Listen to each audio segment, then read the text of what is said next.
የኃጢአትን ማንነት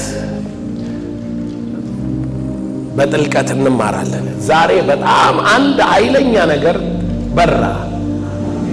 ሐሳብ ነው። እንደናት ሐሳብ ናት። ሐሳብ አንተም በልብህ እንዲህ አልህ። በልቡ ምንድናት? ሐሳብ ናት። ኢሳይያስ 14:12 የንጋት ልጅ አጥቢያ ኮከብ ሆይ እንዴት ከሰማይ ወደቅህ? እንዴት እስከ ሲኦል ተቆረጥህ? ብሎት አንተም በልብህ ኃጢአት የተጀመረ የት ነው? ሴጣን ልብ ውስጥ ነው። በልብህ እንዲህ አስብህ። እንዲህ አለ። ምን አለ? ምን አለ? ምንድናት ያቺ ሐሳብ? ኢየሱስ ደግሞ በተቃራኒዋ መጣ። ያቺ ሐሳብ ናት ለካ አድጋ ጉድለት ስላለባት ምን ብሎ አሰበ? ከኳክብት በላይ ብሆን፣ ከደመና በላይ በወጣ፣ ዙፋን ላይ ብቀመጥ። አሁን ወደ ላይ ያሰበ ነው የሚመስላችሁ? አይደለም። the way he see himself ራሱ የሚያየው ከምኑ ነው? ከጉድለቱ ነው። አለመብቃቱን፣ ይሄን ካላገኘው አልበቃም፣ ይሄን ካላገኘው አልበቃም ብሎ ከጉድለቱ ነው ያሰበው። ኢየሱስ መጥቶ ዛሬ ሰይጣን አይደለም የገባን፣ ኢየሱስ ነው። ጊቭ አፕ አረገ። ዙፋኑን ጊቭ አፕ አረገ። በምስሉ እንደ ሰው ተገኘ። የባሪያ መልክ ያዘ። ራሱን ባዶ አደረገ። በመስቀል ላይ ሞተ። ይሄንን ሐሳብ ወደ ታች ይዞት የፈሩትን አንሳለሁ፣ እጎድላለሁ፣ እንዲህ ላለሁ ብለው የፈሩትን እየተወ ወርዶ መጣና ይሄንን ሐሳብ ከሲኦል ጀምሮ ሰብሮት ወጣ። ሰብሮት ማለት ምን ማለት ነው? እጎድላለሁ ብሎ ፈርቶ አይደለም ወደ ላይ መምጣት የፈለገው። ጉድለት አለብኝ ኢንፍሬኒቲ ገብቶበት አይደል ከኳክብት በላይ መሆን ያለው። ኢየሱስ ደግሞ ትቶት እግዚአብሔር ያለ ልክ ምን አረገው? ከፍ አደረገ። እና እኛም ምን አለን? እታች ያለን ሰዎች የኃጢአት ሐሳብ ለካ ይሻራል። የኃጢአት ሐሳብ ምንድነው? አለመብቃት፣ ጉድለት፣ ይነጥቁኛል ፍርሃት፣ አጣው ይሆን ፍርሃት፣ እንትን ባገኝ ኖሮ ፍርሃት ተሰበረ ካንተ ሕይወት። የእምነት ሕይወት ጀመርክ። ቦልድ አስ ላዮን እንዳንበሳ ትወጣለህ፣ እንዳንበሳ ትሄዳለህ፣ እንዳንበሳ ትገባለህ። የምታየውን ሁሉ እበላዋለሁ ትላለህ፣ እውጣዋለሁ ትላለህ፣ እችለዋለሁ ትላለህ። የይሁዳ አንበሳ ሚሰረይ ከሆነ አንተ ውስጥ ያለውን ነው የሚደመስሰው። የኢየሱስ ደም ህሊናን ነው አይደል የሚያነጻው። የደሙን ዋጋ አይተህ አለመቻልን ትክደዋል። በደሙ ልክ ታስባል። ምን ቁስ ህሊና ኃጢአትን ነው ማስተዋወቃችሁ። ራሱን ኃጢአትን ማለት ነው። የመጀመሪያው ኃጢአት ፐርሰን አይደለም፣ በፐርሰን ውስጥ የተፈጠረ ሐሳብ ነው። አንደኛ ዮሐንስ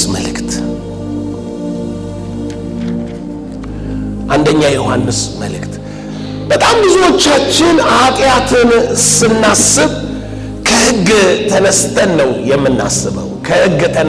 የምናስበው። በመጀመሪያ ደረጃ ሕግ በሌለበት ኃጢአት አይቆጠርም፣ ኃጢአት የለም። ግን ሕግ ሲመጣ ኃጢአት ይታወቃል። ኃጢአት መሆኑ ጭንቃል ሕይወት ዮሐንስ መልእክት ምዕራፍ 3 ልጆች ሆይ ማንም አያስታችሁ፣ እርሱ ጻድቅ እንደሆነ ጽድቅን የሚያደርግ ጻድቅ ነው። ኢየሱስ ምንድነው? ጻድቅ ነው። ምን ያደርጋል? ጽድቅን። what's righteousness የእግዚአብሔርን ራይት ስታንዲንግ፣ ራይት ፖዚሽን፣ ራይት ማንነት፣ እግዚአብሔር የፈጠረህ ደረጃና ማንነት ማለት ነው።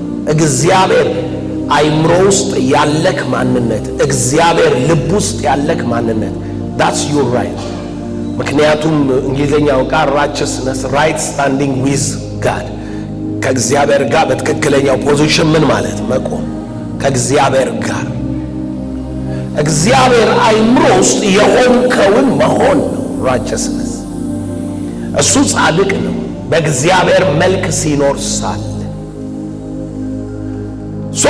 የጽድቅ ኦፖዚት ነው ኃጢአት እና ኃጢአትን እንዲህ ብሎ ቁጥር 8 ይናገራል ኃጢአትን የሚያደርግ ከዲያብሎስ ነው ዲያብሎስ ከመጀመሪያ ኃጢአትን ያደርጋል ሌላ ፐርሰን ደግሞ አመጣ ማን የሚባል ዲያብሎስ የሚባል የመጀመሪያ ኃጢአተኛ የመጀመሪያ ዲሳይፕል ክላስ ላይ ታውቃላችሁ የኃጢአት ጅማሬ ጥበቧ ምን አይነት ናት የምትለዋን ተምረናል ከመጀመሪያ ያደርጋል ስለዚህ አሁን ስለ እግዚአብሔር የጽድቅ ዓለም ጥቂት ልናገርና ከዛ እዛ ፐርሰን ውስጥ የተፈጠረ ሌላ ዓለም ደግሞ ነግራችኋለሁ ኃጢአት የሰራው ፐርሰን ውስጥ እግዚአብሔር ስራው ፍጹም ነው ኢየሱስ ያለንን እንስማ ዮሐንስ እንደዚህ ያለ በመልእክቱ እንግዲህ ዮሐንስ ምን እየጻፈልን እንደሆነ ሙሉን መልእክቱን ስታስቡ ነው የሚገባችሁ ከመልእክቱ ነው የምትነሱት ይሄ ነው መልእክቱ ምዕራፍ 1 ቁጥር 1 ስለ ሕይወት ቃል ከመጀመሪያው የነበረው ከመጀመሪያው እዚህ ጋር ደግሞ ዲያብሎስ ምንድነው ከመጀመሪያ ኃጢአት ያደረገው እሱ ነው ከመጀመሪያ ከኃጢአት መጀመሪያው ደግሞ ይሄ ነው ከኃጢአት በፊት ያለው ደግሞ ይሄ ነው የትኛው ምዕራፍ 1 ቁጥር 1 ስለ ሕይወት ቃል ከመጀመሪያ የነበረው የሰማነውን በዓይኖቻችን ያየነውን የተመለከትነውን እጆቻችን የዳሰሱትን እናወራለን ሕይወት ተገለጠ አይተንማል እንመሰክራለን ስሙ ከአብ ዘንድ የነበረው ለእኛም የተገለጠው የዘላለም ሕይወት እናወራላችኋለን ሰማችሁ ይሄ ማጋ ያለ ሕይወት ነው ከአብ ዘንድ የነበረው በእግዚአብሔር አብ ዘንድ የነበረው ሕይወት ይሄ ነው መሃል ላይ ኃጢአት የሚባል የኃጢአት መጀመሪያ ከመምጣቱ በፊት የሁሉ ፈጣሪ ይሄ ነው ይሄ ምንድነው ሕይወት ነው ከጎን ላለው ሰው ከኃጢአት በስተቀር በሽታ የሚያመጣ ነገር የለም በል ርግማን የሚያመጣ ነገር የለም ሞት የሚያመጣ ነገር ከኃጢአት ውጪ በል ሞት ወደ ዓለም መምጣት አይችልም በል ርግማን መምጣት አይችልም ፍርሃት መምጣት አይችልም ድህነት መምጣት አይችልም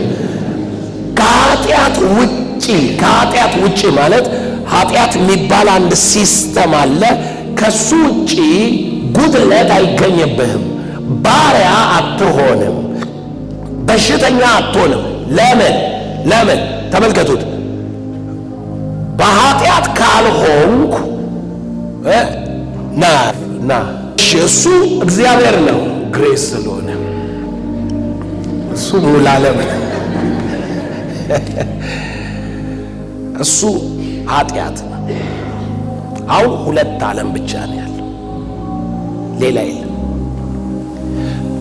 የሕይወት ቃል ከመጀመሪያ የነበረውን የሰማነው በዓይኖቻችን ያየነውን የተመለከትነው እጆቻችን የዳሰሱትን እናወራለን ሕይወት ተገለጠ አይተንማል ከአብ ዘንድ የነበረው ለእኛም የተገለጠውን እናው የዘላለም ሕይወት እናወራላችኋለን እዚህ ጋር ምን ብቻ ነው ያለው ሕይወት ለምን ስሙ እናንተ ደግሞ ከኛ ጋር ህብረት እንዲኖራችሁ እንጽፍላችኋለን ህብረታችን ከአባት ጋር ከልጁም ከኢየሱስ ክርስቶስ ጋር ቁጥር 5 ከእርሱ የሰማናት ያየነውን የሰማነውን አይደል ከእርሱ የሰማናት ለእናንተ የምናወራላችሁ መልእክት እግዚአብሔር ብርሃን ነው ጨለማ ከቶ በሱ ዘንድ በሱ ዘንድ የለም በሌላ አማርኛ ጨለማ ካልክ ከሱ ፕሬዘንስ ምን ማለት አለብን? መውጣት አለብን። ካልወጣ አይሆንም። ከሱ ጋር አለው ብለህ በሽታ ማለት አትችልም። በሱ ፕሬዘንስ ውስጥ ጨለማ ከቶ የለም። በአብ ዘንድ የነበረው ለእኛ የተገለጠው መልእክት ይሄ ይውላችሁ። በጣም የሚገርማችሁ በዚህ በጨለማ እና በእግዚአብሔር ዘንድ በሌለ ሌላ ማንነት ውስጥ የተገኘው ምስጢር ምንድነው? በብርሃን የሚመላለስ ከእግዚአብሔር ጋር ኅብረት አለው። የልጁ የኢየሱስ ደም ከኃጢአት ሁሉ ምን ይላል? ያነጻህና የት ይወስድሃል? ብርሃን፣ በብርሃን ያመላለስሃል። ስለዚህ አሁን ከእግዚአብሔር ጋር ስኖር ኃጢአት የለም፣ ጨለማ የለም። ኃጢአት ከእግዚአብሔር አይደለም። ኃጢአት ደግሞ እዚህ ጋር አለ። ኃጢአት አለ። ኃጢአቱ ስትኖሩ ኢዮብ መጽሐፍ 18 ላይ እንደዚህ የሚል ቃል አለ። ኢዮብ 18 ቁጥር 5 የኃጢአተኛው መብራት ይጠፋል፣ የእሳቱ ነበልባል ብልጭ አይልም። ብርሃኑ በድንኳን ውስጥ ይጨልማል፣ መብራቱ በላዩ ይጠፋል። በቃ አሁን አንድ ሰው ከእግዚአብሔር ላይፍ ተለየ ማለት ነው። ኃጢአት ሲባል ከእግዚአብሔር ሐሳብ ከእግዚአብሔር ከሆነው ኦሪጂናል ማንነት ኢንቴንሽን ተለየ ማለት ነው። ተለየ ከዛ ሐሳብ። ስለዚህ እዚህኛው ላይ መጣ፣ ኃጢአት ሆነ። አሁን ቀጥሎ የሚመጡት ሁሉ በኃጢአት ሰፈር የሚገኙ ናቸው። ምን የኃይሉ እርምጃ ትጠባለች፣ ምክሩ ትዋጣለች፣ እግሩ በወጥመድ ትያዛለች፣ በመረብ ላይ ይሄዳል፣ አሽክላ ሸኮናውን ይዟል፣ ወስፈንጠር ይበረታበታል፣ በምድር ላይ ሸንቀቋል፣ ድንጋጤ በዙሪያው ታስፈራዋለች።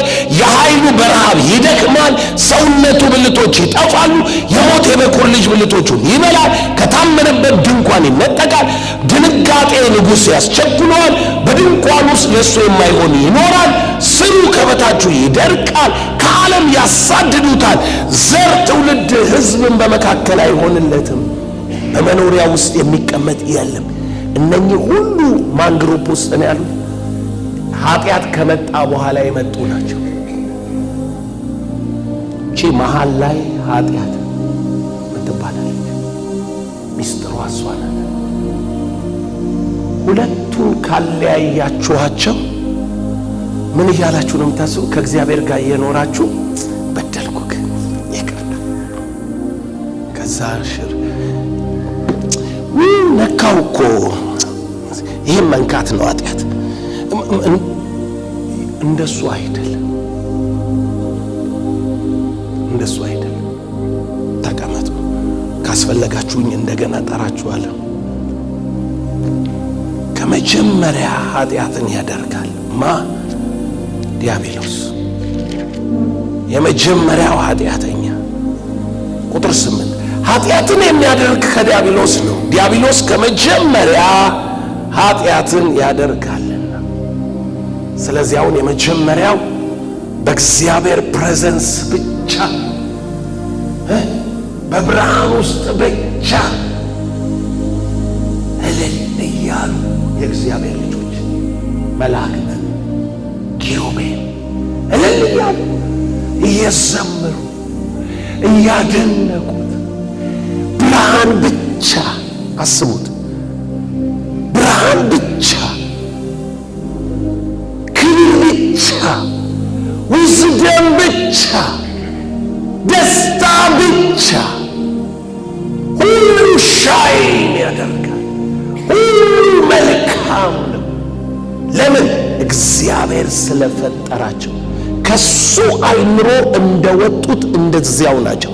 ራቸስ ናቸው፣ ጻድቅ ናቸው፣ ልክ እንደሱ አይምሮ ናቸው። ሕዝቅኤል 28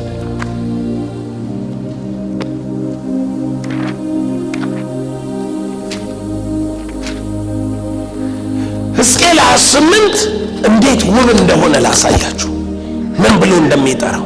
ቁጥር 11 የእግዚአብሔር ቃል ወደ እኔ እንዲህ ሲል መጣ፣ የሰው ልጅ ሆይ በጢሮስ ንጉሥ ላይ ሙሿሟሽ እንዲህም በለው፣ ጌታ እግዚአብሔር እንዲህ ይላል፣ ጥበብ የሞላብህ ውበት የተፈጸመ መደምደሚያ አንተ ነህ። ምንድን አለ? ጥበብ ምን ያለብህ የሞላብህ ውበት የተፈጸመ መደምደሚያ አንተ ነህ። በእግዚአብሔር ገነት በኤደን ነበር። የከበረ ዕንቁ ሁሉ ሰርዲዮን፣ ቶጳዝዮን፣ አልማዝ፣ ብርሌ፣ መርግድ፣ ኢዮሳፍድ፣ ሰምፔር በሉል የሚያብረቀርቅ ዕንቁ ወርቅ ልብስ ነበረ። how much he is prosperous ምን ያህል ባለጠጋ እንደነበር ይታያል።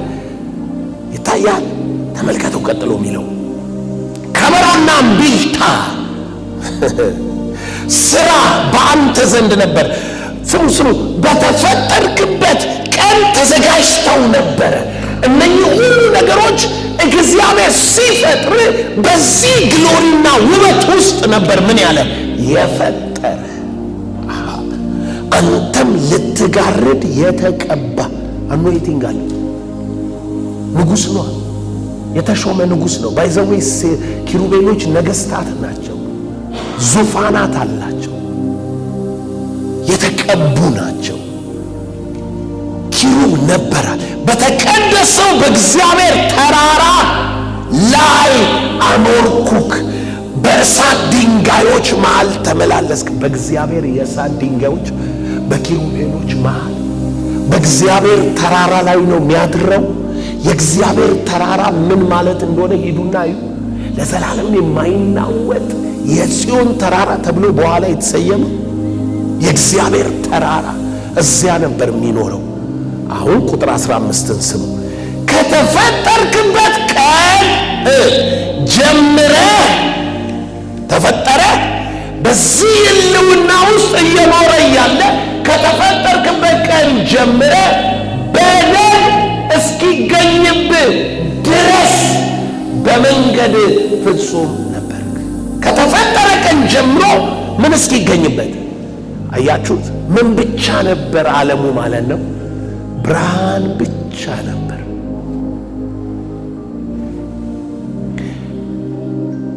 ኢየሱስ ከየት እንደመጣ ልንገራችሁ። እንደ ዮሐንስ መልእክት አባባል ማለት ነው። ኢየሱስ ከዚህ እግዚአብሔር ብርሃን ነው በእርሱ ዘንድ ጨለማ የለም ከተባለበት ነው የመጣው። መጣና እኛ እዚህ ጨለማና ብርሃን እኩል ለምናካፍል ሰዎች እንዲህ ብሎ ሰበከልን።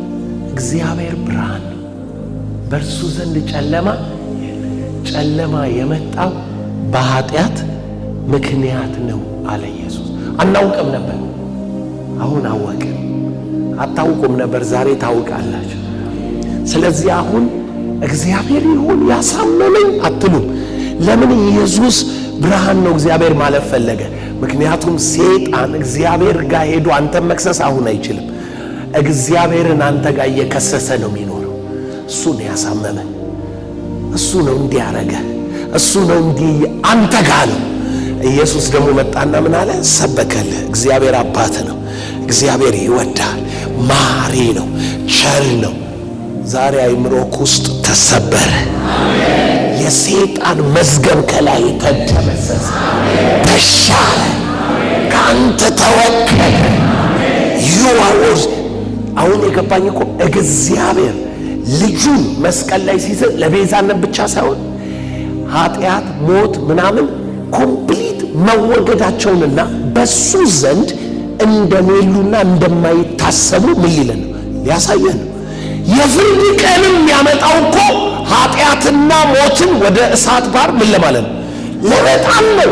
ከሱ ጋር እንደማይቀጥሉ እንዲታወቅ። ምን ነው አሁን አንተ እዚሁ ሆነ ከእግዚአብሔር ጋርማ አይቀጥሉም።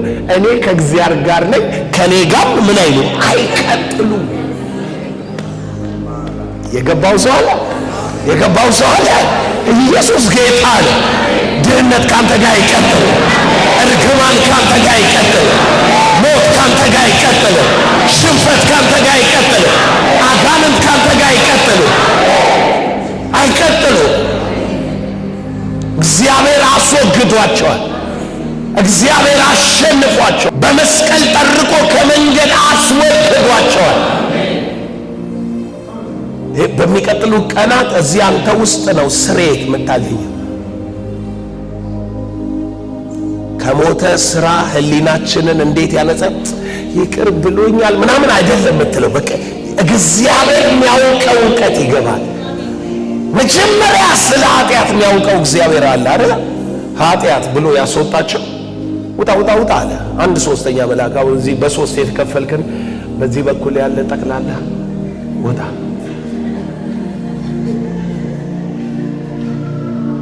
አይደለ? አንድ ቤት ነበሩ፣ በብርሃን ውስጥ ነበሩ። ጨለማ እዛ አልነበረም፣ ቁራጩም የለም። እንድታስተውሉ ስለምፈልግ እግዚአብሔር ከፈጠራቸው ነገር ውስጥ ለምሳሌ በሃይማኖት ውስጥ ምንድን ነው ያለ? የሞት መልአክ። ምን የሚባል መልአክ አለ? ሞት የሚባል መልአክ አለ አይደለም? ሃይማኖት ውስጥ የለም የሚባል የለም።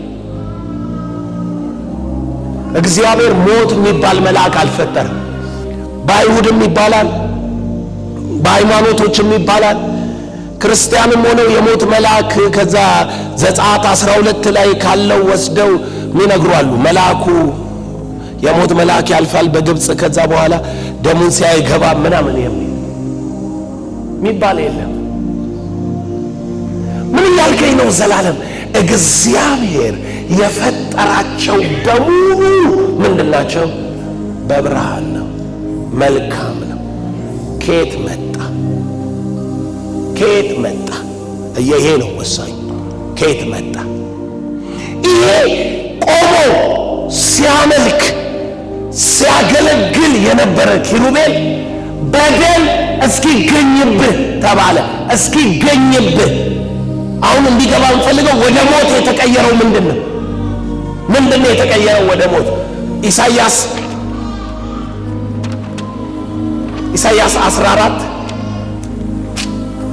ኢሳይያስ 14 እጁን የዘረጋ ኪሩቤል እያመለከ እያለ ማለት ነው። ኪሩቤሉ እጁን ዘርግቶ እያመለከ እያለ ድንገት ልብ ውስጥ የተሰራ የተፈጠረ አይደለም፣ ልብ ውስጥ እጅ ገባች። ቁጥር 12 አንተ የንጋት ልጅ አጥቢያ ኮከብ ሆይ እንዴት ከሰማይ ወደቅህ? አሕዛብን ያዋረድክ አንተ ሆይ እንዴት እስከ ምድር ድረስ ተቆረጥህ? አንተም በልብህ ወደ ሰማይ አድርጋለሁ፣ ዙፋኔን ከእግዚአብሔር ከዋክብት በላይ ከፍ ከፍ አደርጋለሁ። በሰሜን ዳርቻ በመታሰቢያ ተራራ ላይ ይቀመጣለሁ፣ ከደመናዎች ከፍታ በላይ አድርጋለሁ፣ በልዑል እመሰላለሁ አለ። በልዑል እመሰላለሁ አለ። ቆሞ እኮ ነው። ቆሞ እያመለከ ቆሞ እያከበረ እየዘለለ የተቀባው ኪሩብ፣ የሚጋርደው ኪሩብ፣ መንግስት ያለው ኪሩብ ምክንያቱም ዙፋኔን ነው ያለው አይደል? መንግስት ያለው ኪሩብ በእግዚአብሔር ፍጥረት ውስጥ ልክ እንደ አዳም ግዛት ያለው ማለት ነው። አዳም ገዢ ነበር አይደል? ልክ እንደዛ ግዛት ያለው ኪሩብ ልብ ውስጥ ከደጅ የተፈጠረ መልአክ አይደለም መጥቶ የወጋው የሆነ ነገር አይደለም። ከውጪ እግዚአብሔር ከሰራቸው ነገሮች ኦሪጂናሊ ያንን ማንነት ይዞ የተፈጠረ ነገር የለም። ሞት የሚባል ኃጢአት የሚባል እርግማን የሚባል የለም።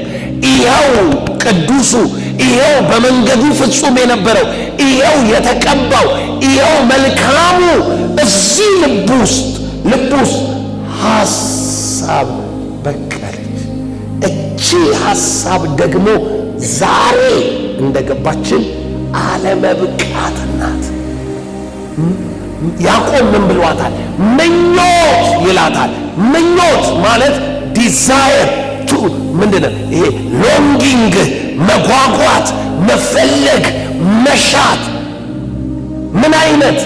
አንደኛ ጢሞቴዎስ ምዕራፍ 6 ቁጥር 3 ጀምሮ ያለው እንደ እግዚአብሔር መምሰልና የክርስቶስ ትምህርት ያልሆነ ጋድሊነስ ኢዝ ጌን አይደለም ሚለው፣ ማግኘት እግዚአብሔራዊነት ነው ሚል ከሱ ቆይ እኔ አሁን ከዋክብቶቹ መብለጥ አለብኝ። ለምን?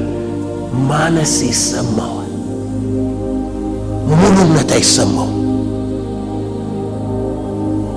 ስታምኚ ምንድን ነው ሁሉ አለኝ አንዳች ሳይኖር ምንድነው የምትለው? ሁሉ የኔ ነው። እምነት ኮንፊደንስ ነው። ይሄ ደግሞ ኃጢአት ደግሞ ጉለን ነው። ኃጢአት የለኝም ባገኝ ነው፣ ብይዝ ነው፣ ገና ብሞክር ነው፣ እንዲህ ሲሆን ነው መሆነው ነው። ይሄ ሐሳብ በልብ ውስጥ እያደገ ሲሄድ ከፍ ከፍ ማለት ፈለገ፣ መያዝ ፈለገ። ምን አለው? እንዴት ከሰማይ ወደቅ። የወደቀው ወደ ታች ሄደ አይደለም፣ ጉድለት ስለተሰማ ወደ ላይ ሄደ ነው። ይገባችኋል? ስለዚህ ኢየሱስ ምን አለ? ራሱን ምን የሚያደርግ ከፍ ከፍ የሚያደርግ ምን ይላል? ዝቅ ዝቅ ይላል። ዝቅ ዝቅ የሚያደርግ ደግሞ ምን ይላል? አረጋገጠ እኮ ኢየሱስ ለሞት፣ ይኸውም ለመስቀል ሞት እስከ ሲኦል ወረደና እግዚአብሔር ያለ ልክ ምን አረገው? ከፍ አረገው። ከስም ሁሉ በላይ ያለውን ስም ሰጠው። ሁሉን ሲተው ኢየሱስ ሁሉ ከእግሩ በታች ሆነ። ሁሉ ሲተው ሁሉን ይሞላ ዘንድ ከፍ አለ።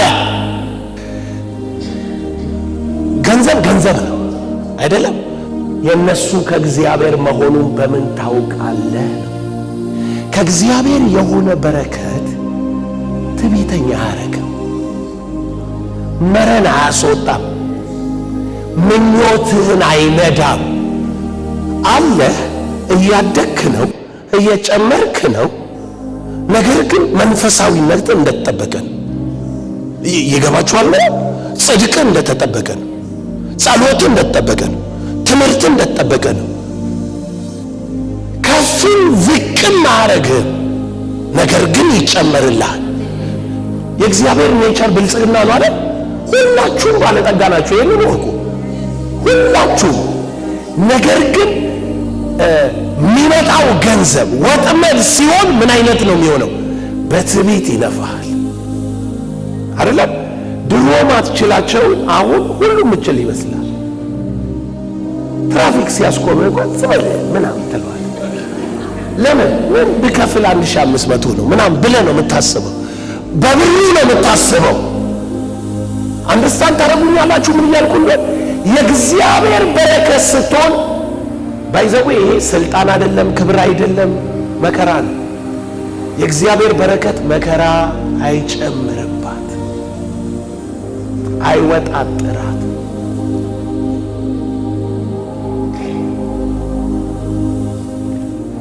ከዓለም ገንዘብ ስታገኝ ስንት ሴት ያምራል፣ ስንት ጭፈራ ቤት ያምራል አይደለም? ስንት ሰውን ጨመቅ አድርገ ማሸት ያምራል። ድሮ ልጅ ሆነ የረገጠህን ሽማግሌ ትምህርት ቤት ትዝ ብሎ ከአስተማሪ ልትበቀለው ያምራል። የዓለም ገንዘብ በትዕቢት ይነፋል።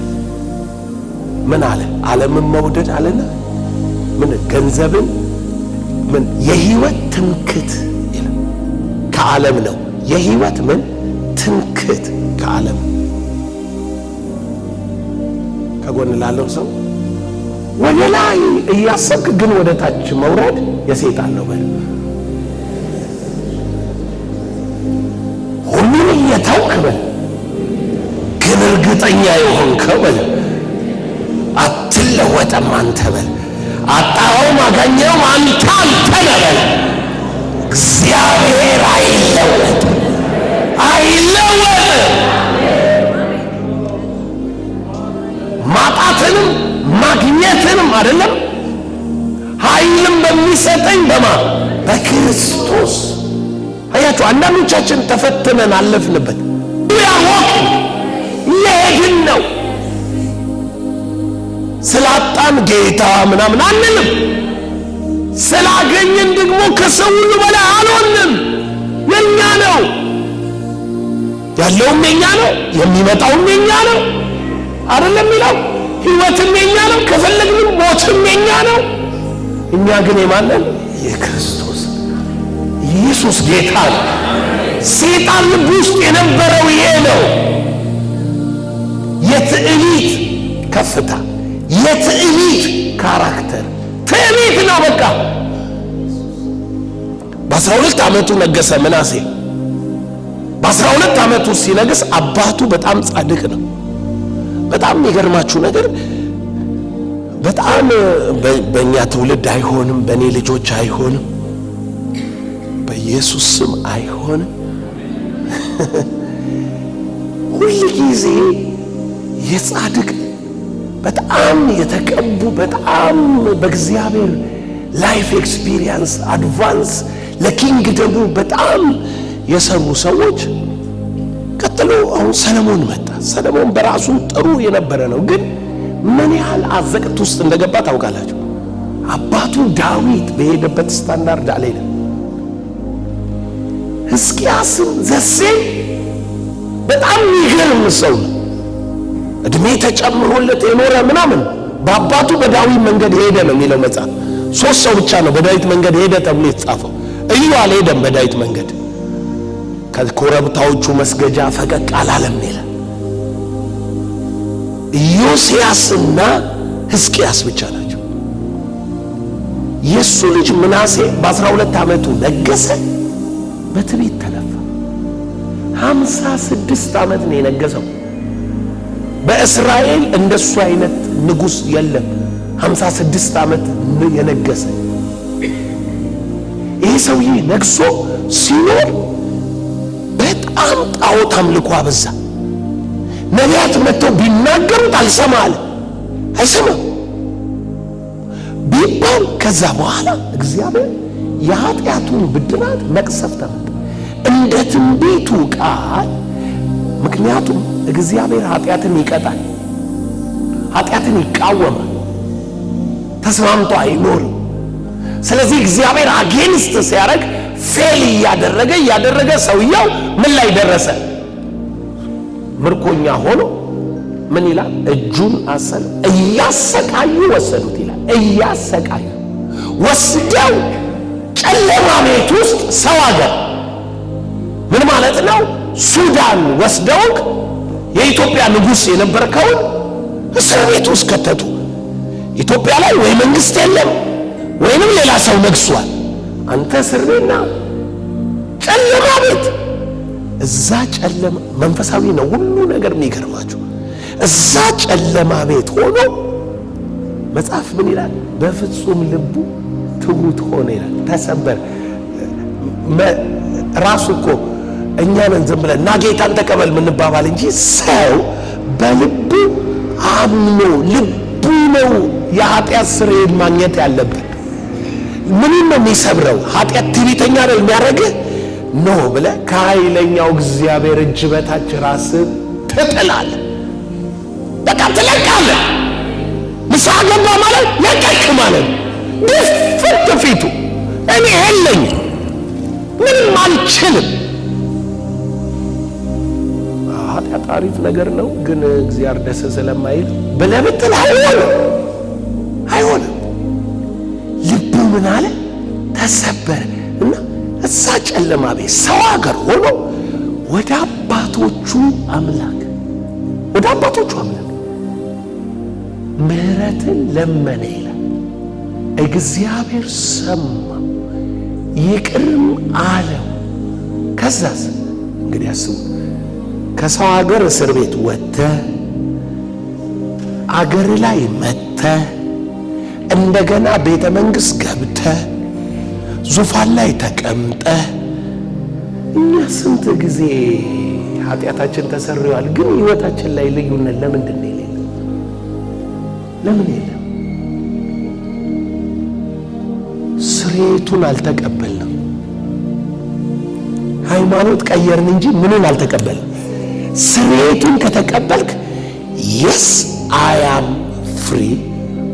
አሁን ጥሩ ምሳሌ ልንገርህ። ስርየት የተቀበለ ሰው ሴትዮዋ መጣች፣ እጅ ከፍንጅ በሕጉ መሰረት ስታመነዝር ተይዛለች። ድንጋይ ይዘው መጡ። ከዛ በኋላ የሚቀጥለው አስተምራለሁ። ህሊናክ ውስጥ ነው ኃጢአት ያለው። ድንጋይ ይዘው መጡና ከ2 ደቂቃ በኋላ ኢየሱስ የሙሴን ሕግ ቤዛ አድርጎ አይ እንደ ሕጉ አድርጉ ቢል ከሁለት ደቂቃ በኋላ ትሞታለች ነው የምላቸው። ሁሉም ድንጋይ ይዘው ሊገሏት። ኢየሱስ ከእናንተ ኃጢአት የሌለበት ሲል ኃጢአት እጅ ከፍንጅ መያዝ እንዳልሆነ ይገባሃል። ከጎን ላለው ሰው ኃጢአት እጅ ከፍንጅ መያዝ አይደለም በለ። ኃጢአት በለ ህሊናክ ውስጥ ያለ ድምፅ ነው በለ። አሁን እዚህ ቁጭ ብለህ እኮ አለ ይጮሃል፣ ኃጢአተኝነት ይሰማል። ግን you are in the presence of God፣ በእግዚአብሔር ቤት ውስጥ ነው ያለው። ግን የሚገርም ይጮሃል። ምን ይላል? ከትናንሾቹ ጀምሮ እስከ ሽማግሌዎቹ ድረስ ምናቸው ወቀሳቸው? ህሊናቸው ጮኸባቸው። ሲጮህ ቃስ እያሉ ድንጋዩን እየጣለ ዋይ ኃጢአት የሌለበት የለማ። ኃጢአት የሙሴ ድንገት ካህኑ በቀደም ዕለት መስዋዕት ሲሰዋ በበጉ ደም ነጽቻለሁ ብሏል። የበጎች ደም ግን ህሊናቸው ምን ሊል አይችልም፣ ሊያነጻ አይችልም። ስለማያነጻቸው ምን ይሆናሉ? ይከሳቸዋል። ስለዚህ ካህኑም ሽማግሌው ሁሉ ባይዘው የሽማግሌ ጭንቅላት ጠንካራ ነው። ወጣቶቹ ነው መጀመሪያ ድንጋይ ጥለው የሄዱት።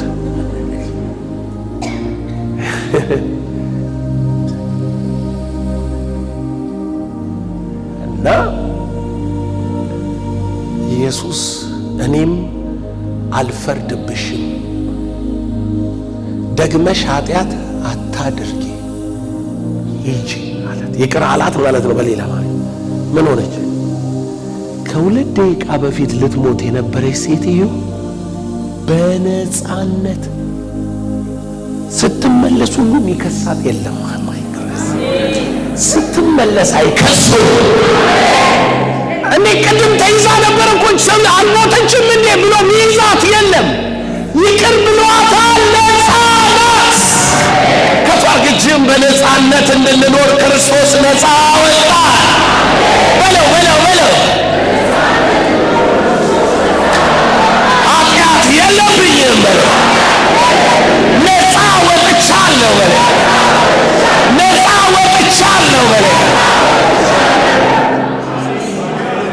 Forgive.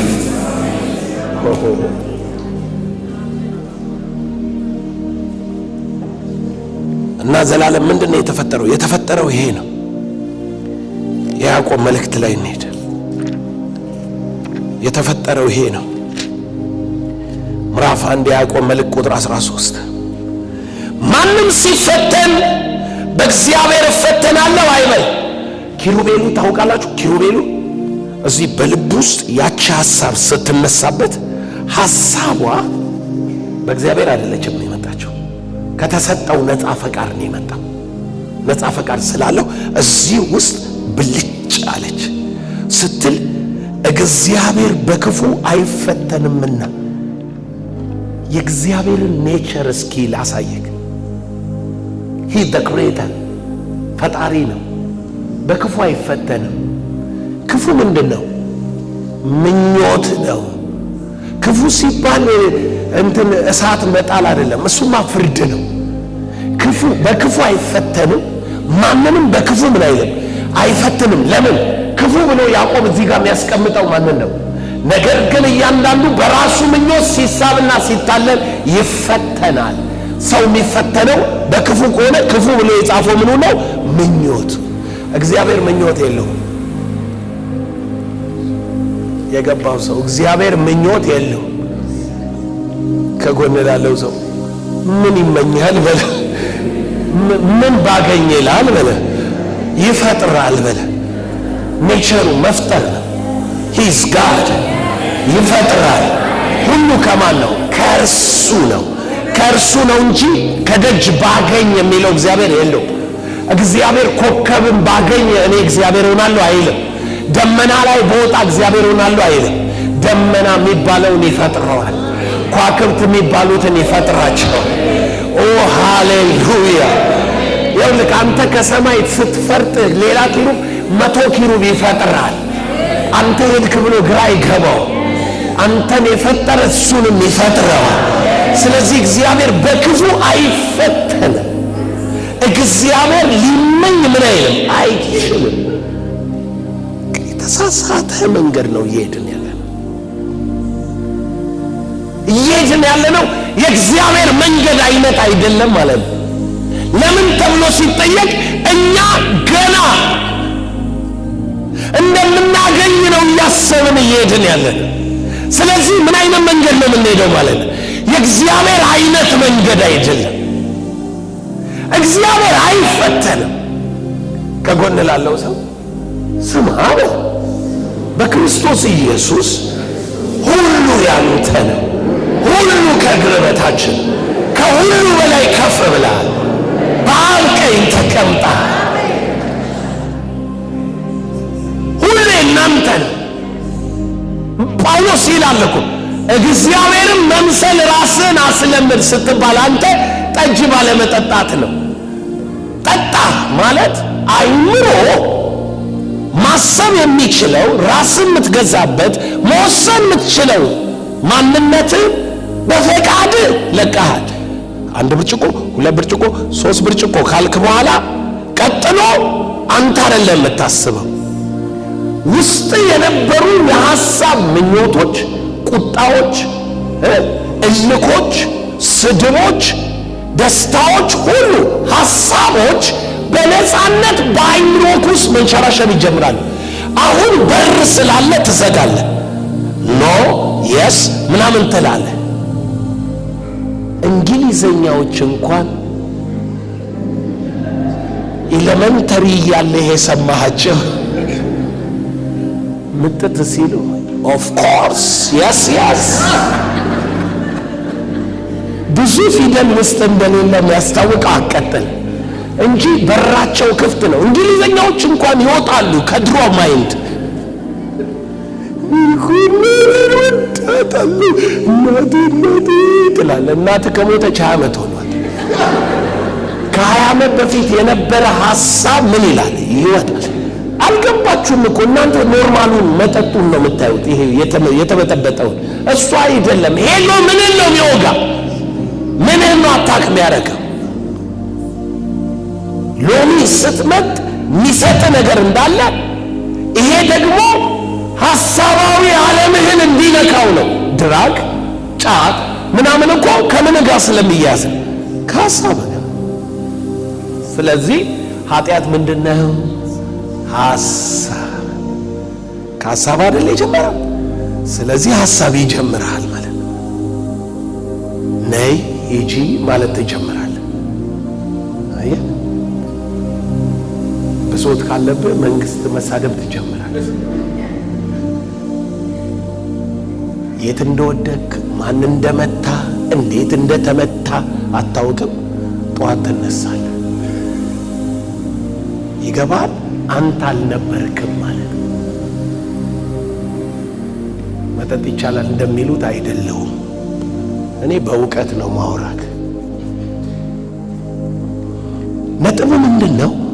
ይሄ ኪሩቤል ልክ ሲያስብ ማለት ነው። ሲያስብ ምኞት ጸነሰ። ሐሳብ ነው፣ አካል የለም። የሆነ ጭራቅ የሚባል ሞት ኃጢአት የሚባል አካል የለም። ምኞት ጀመረ። ይኸው ሰውዬ ምኞቱ እያደገች ስትመጣ ወደ አመፅ ቀየረው። አመፅ ማለት ምን ማለት ነው? ውስጡ ያለው የጽድቅ ሐሳቦችን አሸነፋቸው። በየትኛው ሐሳብ? በእነኛ ሐሳብ። ስለዚህ አክት ማድረግ ጀመረ። አንዳንድ መላእክቶችን እየሄደ ያወራል ምናምን ይላል። እንዴ እግዚአብሔር ለምንድን ነው እንዲህ የሚያደርገን ይላል። ማጉረምረም ይጀምራል። ወደ ምን መጣ ማለት ነው? ወደ ኃጢአት እያደገ ነው። ምን ሐሳብ ነበር? ወደ ኃጢአት። አሁን ኃጢአት ሲሆን የሚቀየር ነገር አለ? የለም የለም፣ ኃጢአት የሚባል ነገር። ይሄ ሐሳብ ግን ወደ ምንነት ተለውጧል? ወደ አመፅ ተቀይሯል። ወደ ጠላትነት ተቀይሯል። ኃጢአት ላይ ስደርስ ዓለምን መውደድ የእግዚአብሔር ጋር ምንድነው? ጥል ነው። ጥል ወደ ጠላትነት፣ ከእግዚአብሔር ጋር ጠላት። እኔ ነኝ ዙፋን ላይ መቀመጥ ያለብኝ፣ እሱ እያሰቃየን መፈንቅለ መንግስት ማድረግ አለብን። ወደ አመፅ እየመጣ ነው። አየህ፣ መጀመሪያ እኔ ብሎ ከጉድለት በመንቃት የጀመረው ነገር ወደ ሱፕሪዮሪቲ ማገኘዋለሁ በአካል ወደሚሆን አመፅ ወደ ምናምን መጣ። ከዛስ ኃጢአት ስትፈጸም ይሄ የአመፅ ምናምን ሲፈጸም ድብድብ ትጀምራለህ። ልክ ስትደባደብ ምን ይልሃል እግዚአብሔር? ካት ያረጋል፣ ይቆርጣል። ማለት ሞት ማለት ከእግዚአብሔር ምን ማለት መለየት ማለት። በሌላ አማርኛ ልክ ኃጢአትክ ስትፈጸም እግዚአብሔር ወደ ምድር ሲወረውር ከእግዚአብሔር ሕይወት ተቆረጥክ፣ ሞትክ ተባለ። ፐርሰኑ ነው ምኞት የጸነሰችበት፣ ፐርሰኑ ነው ኃጢአትና አመፅ የጀመረው፣ ፐርሰኑ ተባረረ። የገባው ሰው አለ። ስለዚህ ሞት የሚባል መልአክ የለም። የገባው ሰው አለ በትክክል። ሞት የሚባል መልአክ የለም። ሞተ ሲባል ከእግዚአብሔር ሕልውና ተባረረ፣ ተጣለ። ወደ ምድር ምን አልኩ? ጣልኩ፣ አመድ አደረኳል። ፐርሰኑ ነው። አሁን ፐርሰኑ እዚህ ጋር መጣና እስከ ፍርድ ቀን ድረስ በጨለማ ትኖራላችሁ ተባለ። የእግዚአብሔር ቅጣት ነው ጨለማ። የእግዚአብሔር ቅጣት ነው ፍርድ፣ ሞት። መጽሐፍ ሲናገር እሳት ባህር መጣልን ምን ብሎ ይፈታዋል? ሁለተኛ ሞት አይደለም ይላል። ሁለተኛ ሞት ከእግዚአብሔር ለዘላለም ተለይተ በእሳት ባህር መጣል። አየህ፣ ሁለተኛ ሞት መለየትህን። አሁን አንድ ነገር ገባኝ እኔ። እኛ ጋር ኃጢአት ምንድነው? ዘላለም እኛ ጋር የኛ ምኞት አይደለም። ይገባችኋል? አሁን ሐሰተኛ የሐሰት ምን እሺ፣ እባቡ ነው ሐሳብ የከተተባት ወይንስ ሔዋን እንደ ሰይጣን አሰበች? እባቡ ነው አይደል? እባብ በተንኮል ሔዋንን ምን እንዳላት ምናችሁ ተበላሽቶ። ስለዚህ ኃጢአት ከምንድን ነው የሚጀምረው? ሐሳቡ የማን ነው? ሐሳቡን ምን አንለው? ኦኬ፣ አየው። አሁን እኛ ከሱ የሚመጣ ሐሳብ ነው የገባብን። ዛፉን የመብላት ሐሳብ የኛ አይደለም። እግዚአብሔር የመሆን ሐሳብ የኛ አይደለም። ጎድሏችኋል ብትበሉ እንደሱ ትሆናላችሁ የሚለው ሐሳብ የኛ አይደለም።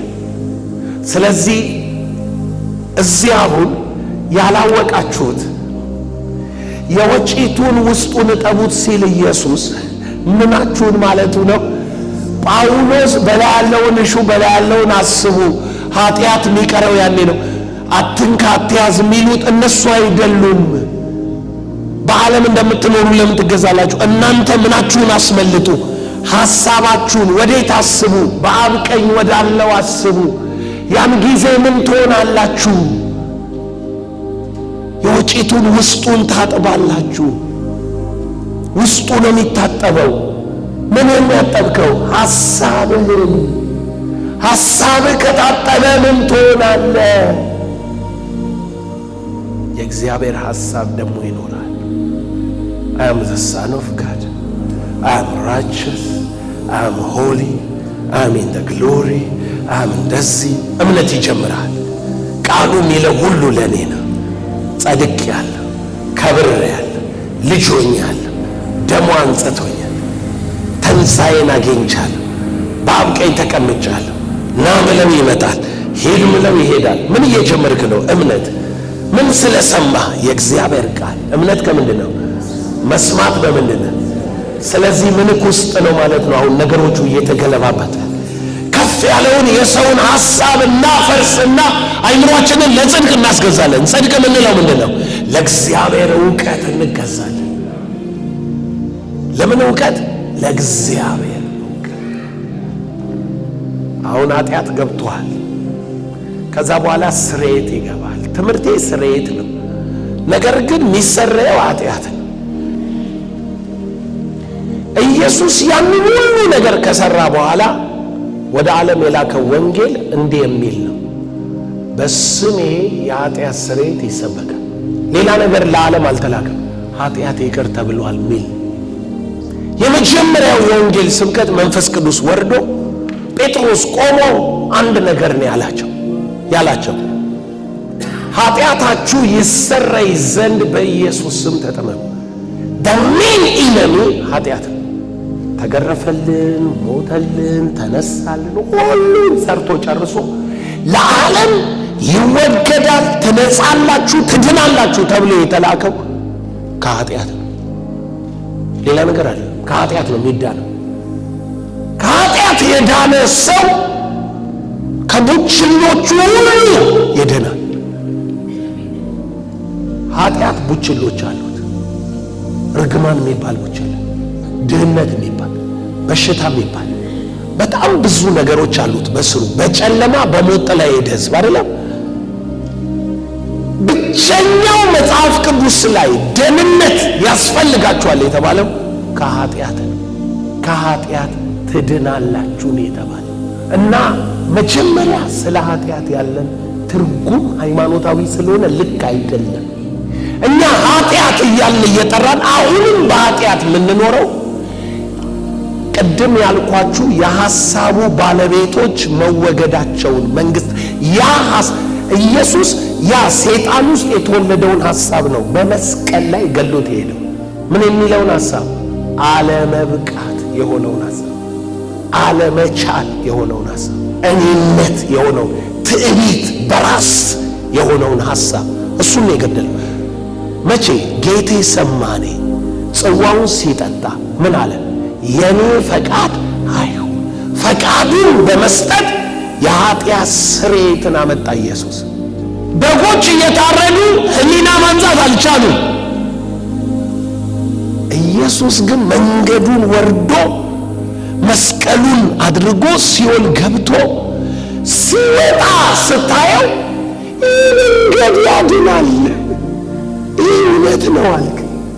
ይህ ነው መንገዱ። ቤዛነቱ ያንን ኦሪጂናል ሐሳብ ሰበረው ኢየሱስ በደሙ። በውርደት አይደለም የሞተው፣ በፊቱ ስላለው ክብር። ከኃጢአት ጋር እንዴት እንደሚያዝ ላሳያችሁ። ዕብራውያን 12 ምን እንዳለ ሰው ዕብራውያን 12 እንግዲህ እነዚህን የሚያሉ ምስክሮች እንደ ደመና በዙሪያችን ካሉልን እኛ ደግሞ ሸክምን ሁሉ ቶሎ የሚከበንን ኃጢአት አስወግደን የእምነታችን ራስና ፈጻሚ ኢየሱስን ተመልክተን በፊታችን ያለው ሩጫ በትዕግስት ምንበል እንሩጥ። እርሱ ነውርን ንቆ በፊቱ ስላለው ደስታ በመስቀል ታግሶ በእግዚአብሔር ዙፋን ቀኝ ተቀምጧል። ምን አይነት ሐሳብ እንደሰበረ አየኸው? ነውርን ንቁ፣ በነፍሳችሁ ዝላችሁ እንዳትደክሙ ከኃጢአተኞች በደረሰበት እንዲህ ባለ ተቃውሞ የጸናውን አስቡ። ከኃጢአት ጋር እየተጋደላችሁ ገና ደምን እስከ ማፍሰስ ድረስ አልተቃወማችሁ፣ እንደ ልጆች ከእናንተ ጋር ይላል። ነፍስህ ናት የምትዝለው። ነፍስህ ውስጥ ነው ነገር የፕሮሰስ እያደረገ ያለ። ኃጢአት አለመቻልን ነው የሚነግርህ፣ አለመብቃትን ነው የሚነግርህ። እኛ በኩነኔ ነው ያለቅነው። እኛ በኩነኔ ነው። እንደ እግዚአብሔር ልጆች አክት እንዳታረጉ እዚህ ውስጥ ነው የሚከሸክሸን። ራሱ ሐሳቡ ኃጢአት ነው። ሐሳቡ ኃጢአት ነው። ኃጢአት የሆነው አንተ ውስጥ ያለው ሐሳብ ነው። ሰይጣን በዚህ ወር እግራችሁ ስር ይፈጠፈጣል። የዚህ ሐሳብ ባለቤት በቃ ሐሳቡን ምን አንለው አንስተው በቃ ወደ ልጅነት እምነት ትመለሳላችሁ። ኮንፊደንስ ትመለሳላችሁ። ወደ ልጅነት ጽድቅ ትመለሳላችሁ። ወደ ልጅነት ኃይል ግሬስ ትመለሳል። ራሱ ግሬስ ስትሰበክ እኮ ተሰጥቷል ሆናል የእግዚአብሔር ብቃት እኮ እየተባልክ ነው። ትመለሳለህ ወደ ግሬስ፣ ወደ ብቃት። አሁን ይጮህብህ አለመቻል ስለሆነ